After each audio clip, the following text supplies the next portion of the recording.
En premier lieu, je souhaitais attirer votre attention sur la présentation que vous faites dans ce document du groupe de suivi et d'évaluation citoyen, qui serait en quelque sorte le prolongement naturel des assises de la transition écologique.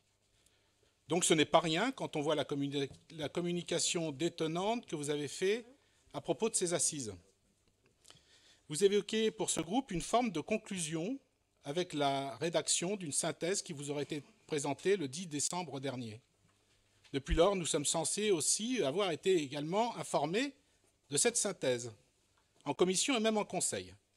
Mais il doit y avoir un peu de retard par rapport à ce que vous avez écrit. Vous venez de nous le confirmer.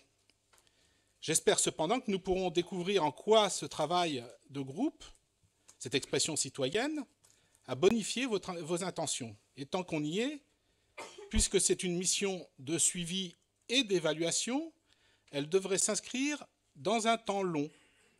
Et auquel cas, je vous remercie de nous préciser comment vous comptez maintenir l'action de ce groupe en 2023. En second lieu, concernant la démarche globale de votre action, je veux redire ici que ce n'est pas la somme des mots, des chapitres et des axes contenus dans les différents plans, revues, chartes que vous nous avez présentés successivement qui m'incite à l'optimisme. En effet, nous ne voyons toujours pas des décisions en rupture avec nos habitudes de vie. Ces habitudes qui conduisent notre monde vers des crises majeures. Pourtant, le ministre présent ici l'a dit, la solution viendra des collectivités. Nous sommes donc en première ligne, invités à beaucoup plus d'audace pour marquer une démarcation avec le monde d'avant. Ce qu'il nous faut, c'est une révolution des usages.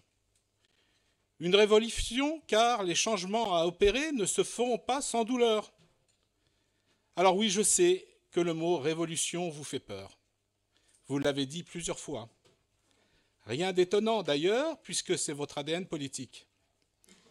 Vous adoptez donc la méthode des petits pas, même si l'on constate à nos dépens qu'elle va bien moins vite que le rythme des dégradations. Yves Oregan vient d'en faire une démonstration. Finalement, vous administrez en réaction, comme si vous étiez heureux d'avoir trouvé un seau d'eau pour éteindre le feu qui nous cerne de toutes parts, quand il nous faudrait une lance à incendie. Merci.